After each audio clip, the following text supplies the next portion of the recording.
In today's show, we've officially made it to the off-season, so let's talk about what the Blazers have to work with, the roster situation, the salary situation, and the trade assets they have moving into the off-season. Welcome to Locked On Blazers. Let's get into it.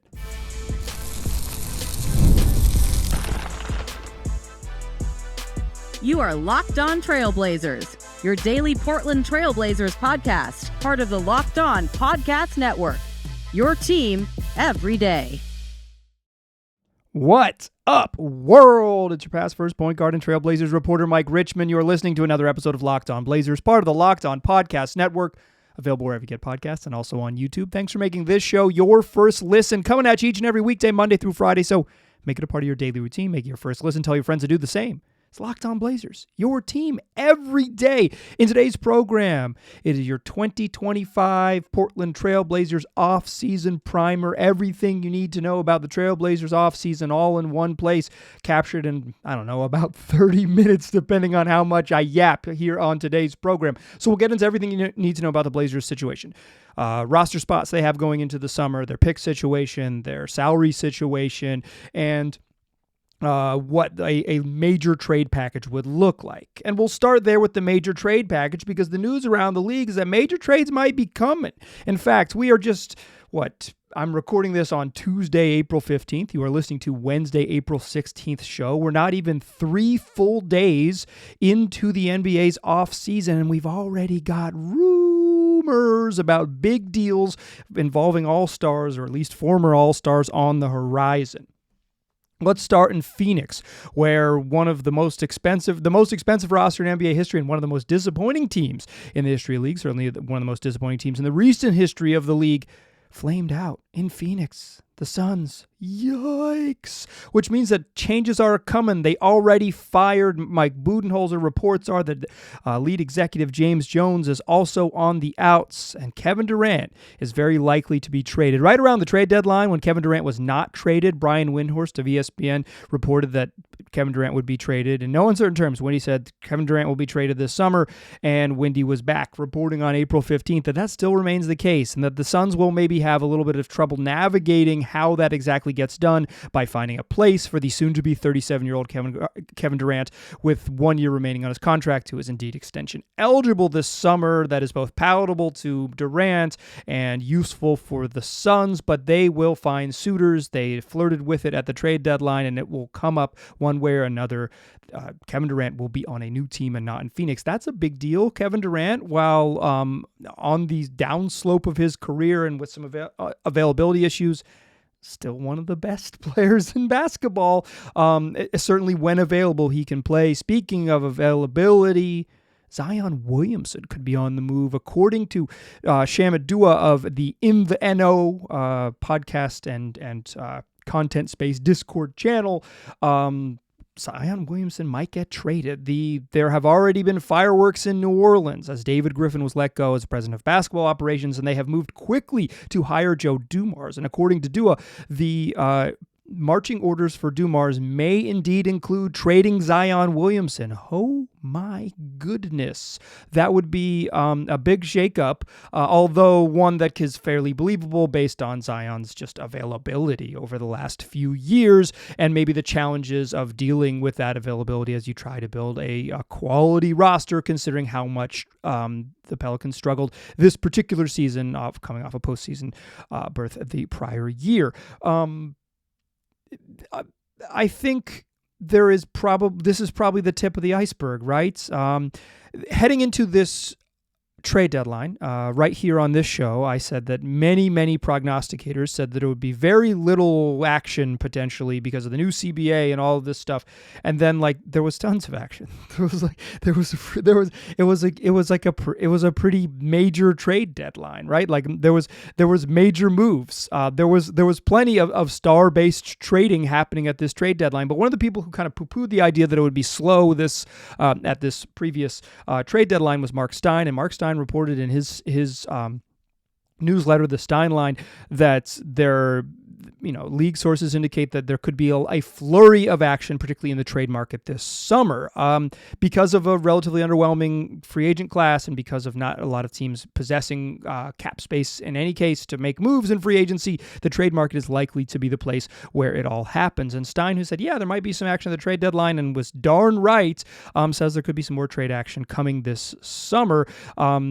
We shall see, right? Certainly plenty of smart folks were wrong at the trade deadline, and Stein, a smart person, could be wrong in the offseason. But in any case, if we're already, 2.5 days in as I'm recording this to the offseason, and Kevin Durant and Zion Williamson are either clearly or likely to be available on the trade market, there is probably more to come. And that's where your Portland Trailblazers come in.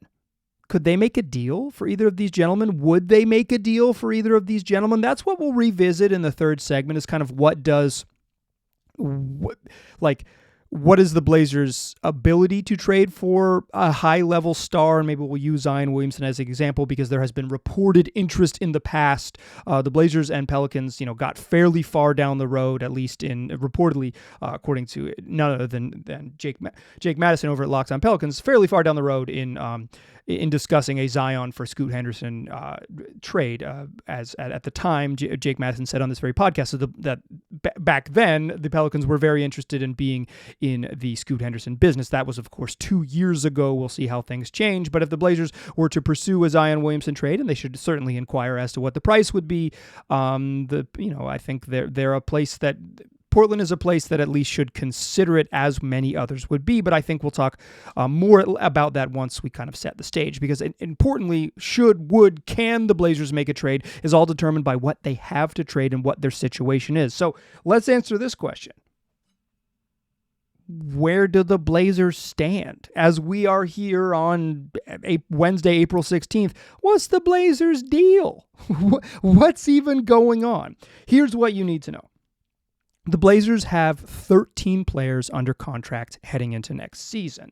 Delano Banton will enter unrestricted free agency, and Jabari Walker could become a restricted free agent if the Blazers extend him a qualifying offer. Although by my back of the napkin math, Jabari Walker's qualifying offer is more than his minimum salary cap hold would be. So I sort of doubt the Blazers will extend him a qualifying offer. But because I don't think Jabari Walker is likely to make more than the minimum on the market, the Blazers would still be able to retain him using the minimum exception, regardless of what they do in the summertime. Although maybe renouncing his qualifying offer makes him unlikely to be retained because of, just sort of, unless they kind of talk to him beforehand. But there is a world in which the Blazers value Jabari Walker, extend him a qualifying offer, and then sign him to a deal beyond that. But I think it's fairly likely that Walker ends up an unrestricted free agent, but that wouldn't entirely prevent him from still becoming a Blazer, although it conceivably could. Banton, again, is a minimum guy. He will likely be a minimum guy in the free agent market, so the Blazers could indeed use the veteran minimum exception to bring Banton back as well if they are interested in doing so. But those are the only two gentlemen who are certain to enter free agency in one form or fashion this summer. There are some non-guaranteed deals ahead of the Blazers, though. One of them, and we're just not even going to treat it like a non-guarantee, is Toumani Camara. Okay. Guaranteed. You're in. Welcome. You're on the team.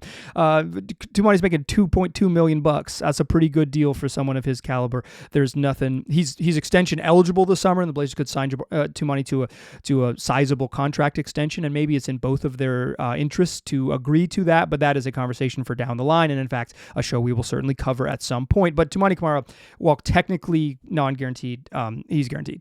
You're in, dog. But the non-guarantees that have some intrigue, whether they will be back, is Rayan Rupert and Duop Reith. The Blazers have until the end of June to make a decision on Rayan Rupert's a little over $2.2 million contract for next season, and Duop Reith has a late guarantee date, not until August 1st, for his contract to be picked up and guaranteed for his contract to be picked up for next season. I think they'll end up waiting on Duop and just making the decision down the line. I think that's why you have a late guarantee date, because it offers you that flexibility, and they'll be able to get through all of July, or at least a bunch of July, before deciding on what wreath happens. It sucks for Duop probably, because he'll just be subject to the whims of how the Blazers kind of fare on the market. But it is what it is. Like that's how his contract works. Roops, I assume. It would be odd to me if the Blazers didn't pick it up, because when you he's a teenager they drafted in the second round. When you draft a teenager in the second round, you're kind of in for the long haul, right? You know this is someone who you're hoping develops, but like by virtue of picking them in the second round, it's kind of open admission that they are someone who needs to develop, right? They're someone who's a little bit further away, because if they were a highly coveted teen, they would not have been in the second round when on draft day. So I assume they'll pick up Roops. I think Duop is much harder to know now, because there's so many decisions to be made between now and then. But certainly is an option, because he's like useful bench depth, but like you have to see what the bench looks like before you get there. But I wouldn't be surprised if he's back on the team. The Blazers will also have a first round pick, the order of which will be determined first by a coin flip to decide where they stand with Phoenix. They'll split the odds with Phoenix. One team will get one more combo than the other team, and slightly better odds at the first overall pick, because they will be slotted above. If neither team wins the lottery, that's the order that they'll draft in, but it also determines their total lottery odds. Again, the lottery is only for the top 4 picks in the draft, but the Blazers are likely to pick in the 9, overwhelmingly likely to pick at 9 or 10. That's their most likely scenario as we stand today. The Blazers also have some expiring contracts. They have some tradable firsts. They have some money that could be moved. Let's talk about all of those options in the second segment. Join me there, won't ya? First, though, I want to tell you that today's show is brought to you by OpenPhone. If you're running a small business, you know that every missed call is money left on the table. Think about it. When was the last time you had a service emergency? If the first person didn't answer, did you wait? Probably not. That's why you need OpenPhone. OpenPhone is the #1 business phone system designed to streamline and scale your customer communications, all through an app that's on your phone as well as on your computer. So you don't need a second phone, because you can handle your business calls from an app that's already on your mobile phone. You can manage 2 phone numbers right from there, or you can just access it on your desk. So if you're at work, you can take your business calls to a business line that runs through your computer.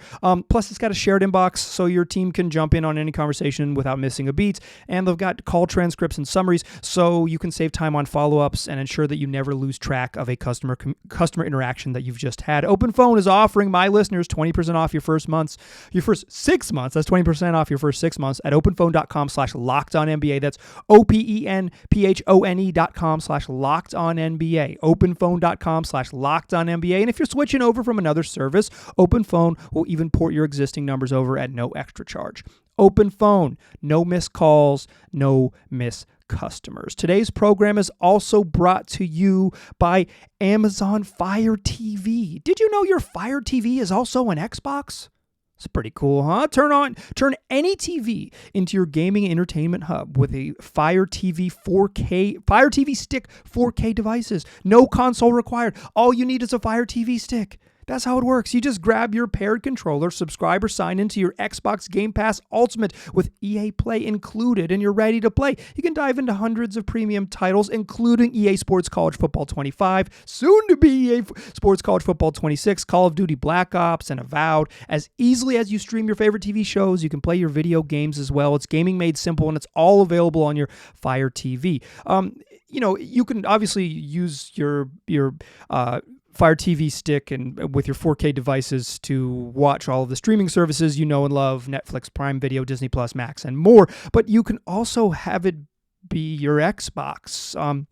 It's a fraction of the cost of the console, or if you are a console owner, it's another console in your house, or even better, it's a console on the go. Say you're traveling and you want to bring your games with you, all you need is that Fire TV Stick device, that 4K device, and then it's easier to take it with you wherever you go, so you and all the little gamers in your family can get down and play some games wherever you are, as long as there is a TV to plug into. So head to Amazon.com/Fire Fire TV Locked On to get started. Xbox Game Pass Ultimate subscription and compatible controller required. Available on select devices, including Fire TV Stick 4K 2nd Gen, Fire TV Stick 4K Max, that's your first and your 2nd Gen, and Fire TV Cube, that 3rd generation. All right. So we know the Blazers' standings with 13 players on the roster, a couple non-guarantees with Rupert and Delano Banton, with Rupert and Duop Breath, and Delano Banton and Jabari Walker entering free agency. But the Blazers, this show is as much about their situation vis-a-vis the salary cap as it is their tradable parts. And the Blazers will have a first-round pick in this draft that is either a player they can add to the roster or a tradable part. They have, in fact, because they owe a lottery-protected pick to the Chicago Bulls that is protected through 2028 through the great hubris of the Larry Nance trade completed in 2021 by Neil Olshey. He just thought that was a playoff team no matter what, and he said, I'm so confident we're going to make a playoff team. I'll just give you the pick in 2022, and I'm never going to have this thing expire. 7 years of lottery protection, and the Blazers have, of course, spent 4 consecutive years outside of the playoffs. Yikes, and still haven't conveyed that pick to the Bulls.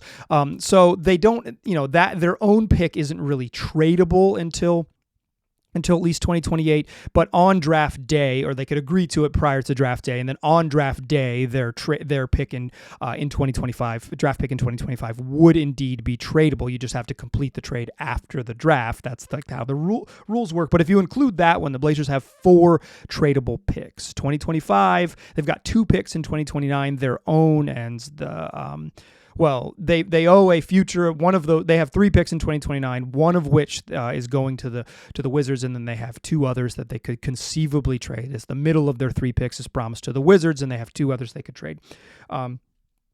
They would, as the rules stand now, from trading from this year, they'd only be able to trade one of those 2029 picks because they'd have to. They can't trade picks in consecutive years, and the picks they own the Bulls. So a 2025 pick, a 2029 pick, 2030, and 2032 once we get to the new league year. 4 tradable future first-round picks.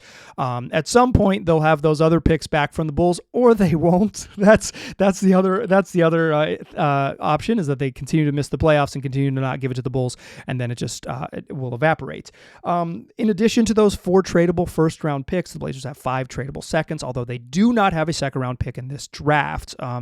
It's relatively easy to acquire one if there's someone they like. They can trade future seconds to get back in. We've seen, they kind of easily dump second round picks. Some teams will value dumping picks, some teams won't. It'll just you can mix and match as possible.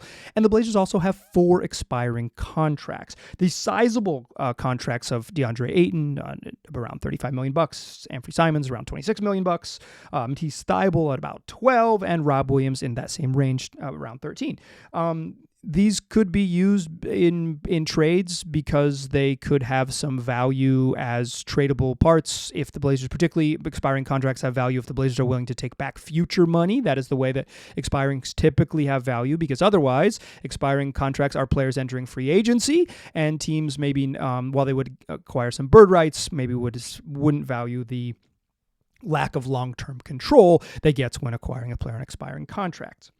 And the Blazers themselves are with those 13 contracts, guaranteed contracts, and with a first-round pick likely on the books. For purposes here, we're going to assume that the Blazers are picking at the 10th spot, and which is about a $6 million salary slot, and they keep the pick. Obviously, there are several permutations where the Blazers trade that pick and include it in something, yada, yada, yada, trade up in the draft, trade back, whatever it might be, and that would change the situation. But as we stand now, your offseason primer in the middle of April, here's what you need to know, is that the Blazers they're over the cap, and they don't really have a path back to getting cap space naturally. Like, even if they say everybody can walk, and Matisse Thybulle, who's got a player option that he's almost certainly going to pick up, just because I don't think Matisse is likely to make that money that is available to him out on the open market. So I would say it's a near lock that Matisse Thybulle picks up that player option. But even if he were to renounce that and everybody were to all of the, you let go your non-guarantees, it's like they don't even have a path back to actual cap space. They'd be right up against it about $1 million or so, $2 million over the cap.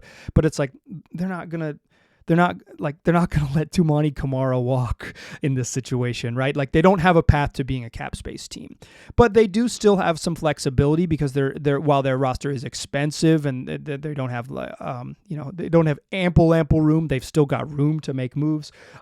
They're about $11 million shy of the tax line if you figure in the draft pick, which gives them some wiggle room to make moves. And they're $17 million from the first apron. I don't think the apron's going to come up because I don't think the Blazers will. It would be very, very surprising to me, downright shocking, if the Blazers were above the tax line heading into the season next year, if they made any moves that made them a tax team. I just don't think they're going to do that. You don't want to start the clock on being a team that pays the tax until you're really competitive, because once you are really competitive, the only way to maintain a level of competitiveness in the NBA is to be a tax team and have a super expensive roster, pay to keep it all together. Ask the Denver Nuggets, a team that tried to avoid the tax line, and they are currently, I believe what the technical term is in hell. And that's with the best player in the world on the roster. You get a little bit cheap and it gets messy, so there's no reason to start the clock on a potential repeater tax, which is if you're over the tax threshold several years in a row, tax penalties get stiffer. Now, if you're not like hyper competitive, the Blazers are not going to be a tax team. So that $11 million of wiggle room is about where they have. Obviously, that can change depending on what they do with the draft pick. So that is their situation, right? They've got, they have some other,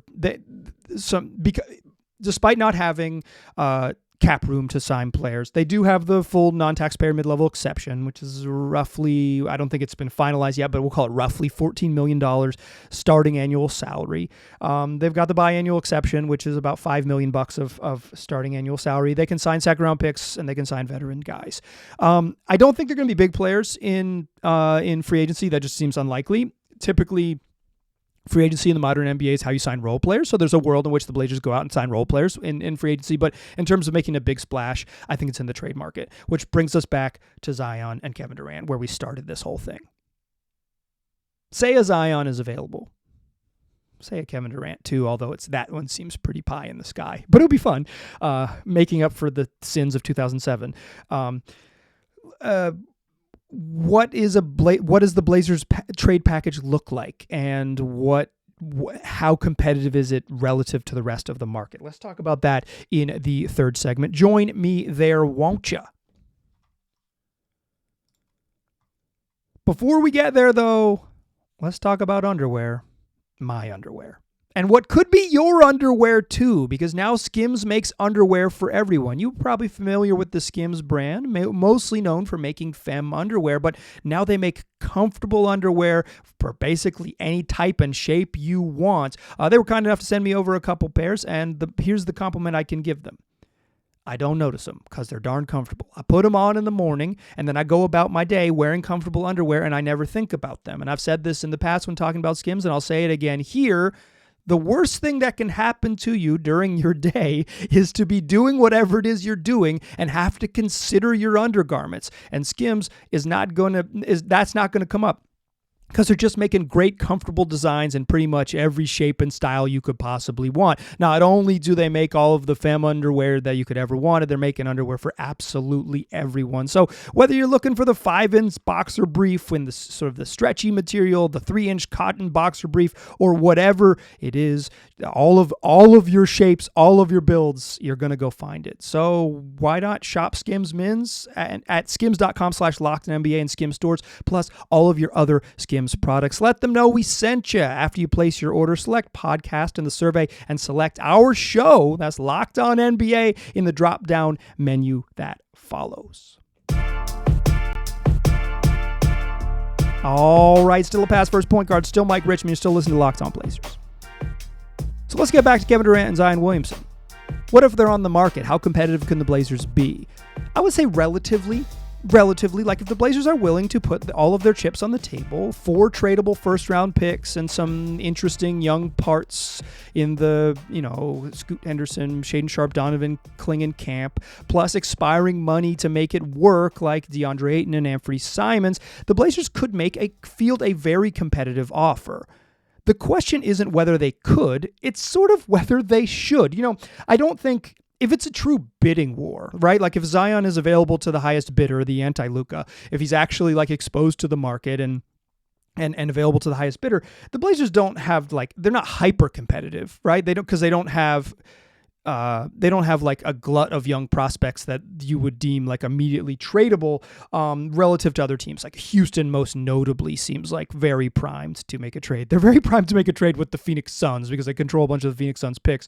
But also it's like the Rockets have probably too many young players that they can pay in the future. Like they're primed for a consolidation trade. And if you like flip it over to the Blazers, it's like if you were to include Shaedon Sharpe in a trade, well, yeah, then your future upside of the roster takes a big hit, right? So like if Sharpe is your biggest trade chip, but that also hinders your future, is there value there? I think the question isn't whether the Blazers can put together a package. It's their general appetites for doing so, both in that maybe it's like, hey, we don't want to trade Toumani Camara. We don't want to trade Deni Avdija. We don't want to trade Shaedon Sharpe. We don't want to trade Donovan Clingan. And also, because we owe these future picks to the Bulls, we don't want to trade 3 first-round picks. Like, we don't want to put together this massive trade package. And to be clear, I don't believe that Zion Williamson is going to go for a massive trade package. I'm talking more general a star-level trade.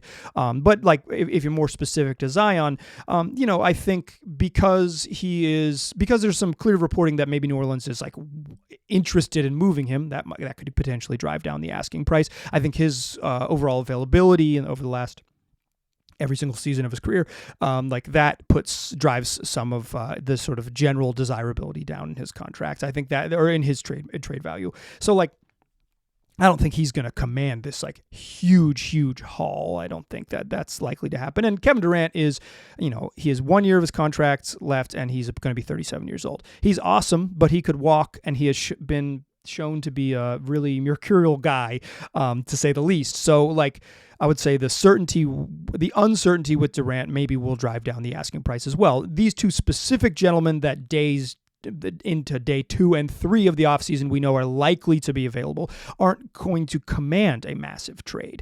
But if they, certainly, again, a bidding war could drive up that trade package. And if other high-quality players are on the market, the Blazers' sort of relative competitiveness to reach a high-level star is, it's available to them, but with some obvious caveats. And I don't think, like, if every team were to get in the mix, the Blazers don't compete with the highest-level teams. Like, if the Jazz want to, like, open up their war chest of picks, all of a sudden the Jazz have they can essentially trump any offer, because it's just like they have, I believe, 12 first-round picks in the next 7 drafts.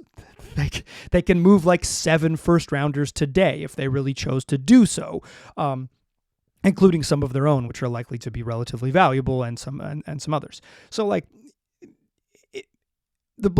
yes, the Blazers could put together a better package, but I think the more accurate question is what would their appetite be? And should they? And I think this is a fascinating question. I think in general, like, the Blazers, they want to get better. At least they've signaled that they want to be more competitive next season. The question that I have is how competitive, and how much would they be willing to pay to sort of accelerate that competition level? There is like a tautological way to do this to like, if you want to ask, like, is the prices right? Should the Blazers trade for Zion Williamson? Yes. Obviously, that is what we call begging the question. It answers itself, right? If the Blazers get a sweetheart deal on trading for Zion Williamson, yeah, they should do it, because he's the exact type of player that you take a risk on. He's, and when healthy, one of the 15 best players in the league for my money, and would really put the Blazers, is like the type of high level star that would like maybe put the Blazers into a really competitive tier. But the question is, like, when do they hit the gas, and how hard do they hit it? Would they be willing to trade Scoot Henderson and a couple first-round picks for Zion Williamson, or is that way too rich? If their asking price is a little bit lower now, would it change in the future? Should they make the playoffs and have access to more of their own future picks, which are perhaps more, like in the near future, which are more palatable to trade? Do they really value their own draft picks and the comfort that comes with having players under team control for an extended period of time, such that they don't want to put Shaedon Sharpe or Scoot Henderson or Donovan Clingan into the mix, and that they really just want to trade a first-round pick in one of their expiring deals, or hopefully attach a first-round pick to Jeremy Grant and make the money work type of thing? And then beyond that, the question becomes, at some point, they're going to have to really earnestly try to be a competitive basketball team. Is that next season?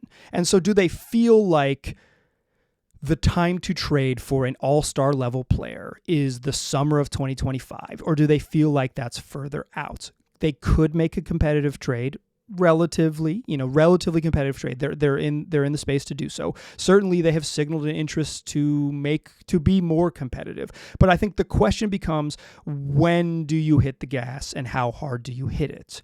Because if the Blazers are still in the sort of incremental building and make sure you have this sustainable model, sure, you go for it. There is a danger for teams that are decent for hitting the gas too early and then kind of getting stuck because you've cashed out some of most of your trading chips, and you've got a good player but not quite a good enough player to be in the highest tier of competitive teams. And I think that's where the Blazers, for where I would say, for my guess, is where they kind of land, is that they're not quite ready now to make a trade. That being said, they have to call New Orleans and figure out what the asking price is. They have to. They have to do their due diligence here, because if there is a somewhat weak market for Zion Williamson, and it is like, an unprotected first this year and a future first, and then and Scoot Henderson, at least you think about it, right? If it's something less than that, I'm just kind of imagining from New Orleans side, what would you ask for? You're not just to be like, how about Rob Williams and DeAndre Ayton? We'll call it good. Like, you're gonna want young upside, right? If you're trading Zion Williamson, like, what are you after as a team? Although you were going to have to trade some money to make the cash work. You got to figure out what that is. But to me, I think the question isn't whether the Blazers can or whether the Blazers should, and what their appetite should be for it, because you have to consider what you give up and what you're willing to give up and the future flexibility that you risk in making a trade. As you enter the offseason, the Blazers could indeed be players in the trade market, but how far they're willing to go, and how far they're willing to go in terms of like what is reasonable and responsible for a team that is sort of practiced patience for the most part, I think is worth considering. And I'll leave you with this thought. Last summer, I was like, I can't believe the Blazers are the team trading 2 first-round picks for Deni Avdija. I didn't like the trade at the time in terms of price, although if you go back and check the tapes, I was pretty into Deni Avdija. And if you hear tomorrow's show, I was pretty into Deni Avdija when the season started as well. I just didn't love the trade itself.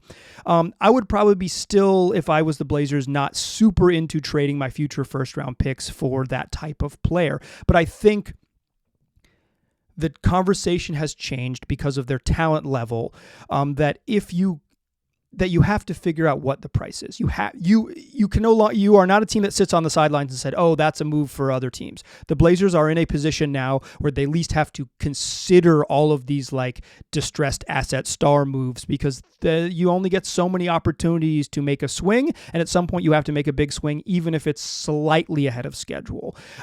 This one might be too far ahead of schedule, but it is undoubtedly worth considering if it gets to a place where it's actually real. And certainly the Blazers have showed some interest in Zion in the past, so considering that it could be there again, I think is, not like concrete, certainly something that could have teeth and could have legs here in Portland.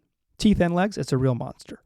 That's going to do it for today's show. Tomorrow's show, we will do our first, unless some breaking news happens, and I'll pivot, but on the docket for tomorrow, our first of our player capsules, our player season reviews. We will talk Deni Avdija and see what Michael from the past had to say about Deni Avdija heading into the season and what he did in year one with the Trailblazers. And then Friday's program, we do this 5 days a week. A special guest will join the show, and we will do our big playoff preview with a Blazers lens looking forward. That's going to do it for today's show. Tell your friends about the podcast. 5 days a week, wherever you get podcasts, all off season long until August. And we still do shows in August too, because that's how we get down at Locked On Blazers. I appreciate you listening.